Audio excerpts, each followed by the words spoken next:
Once upon a time, in the bustling streets of Jerusalem, there lived a man who had never seen the light of day. He was blind from birth, and his world was a perpetual darkness. People whispered about him, wondering if his blindness was a result of his own sins or those of his parents. But little did they know that this man's life was about to change forever. One sunny morning, Jesus and his disciples were walking along when they noticed the blind man sitting by the roadside. The disciples, curious as ever, asked Jesus, "Rabbi, who sinned, this man or his parents, that he was born blind?" Jesus, with compassion in his eyes, replied, "Neither this man nor his parents sinned, but this happened so that the works of God might be displayed in him." And with those words, hope began to stir in the blind man's heart. Jesus bent down, spat on the ground, and made mud with his saliva.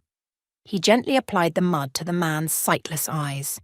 Then, with a voice full of authority, he said, "Go and wash in the pool of Siloam." The blind man, guided by an unseen hand, stumbled toward the pool. As he washed the mud from his eyes, a miracle unfolded before him. Colours burst forth, shapes took form, and light flooded his vision. For the first time in his life, he could see. The world was no longer a shadow, it was a masterpiece painted by the Creator himself. Ecstatic, the man returned home, his eyes wide with wonder. His neighbours couldn't believe their eyes. "Isn't this the same man who used to sit and beg?" they whispered. Some doubted, while others marvelled at the transformation. The Pharisees, always sceptical, investigated the healing. They questioned the man relentlessly, trying to discredit Jesus. But the man stood firm. "He is a prophet," he declared. His parents, fearing the wrath of the religious leaders, confirmed that he was indeed their son, but remained tight-lipped about Jesus. The Pharisees summoned the man again, demanding the truth. "Give glory to God," they said, "and tell us how this miracle happened."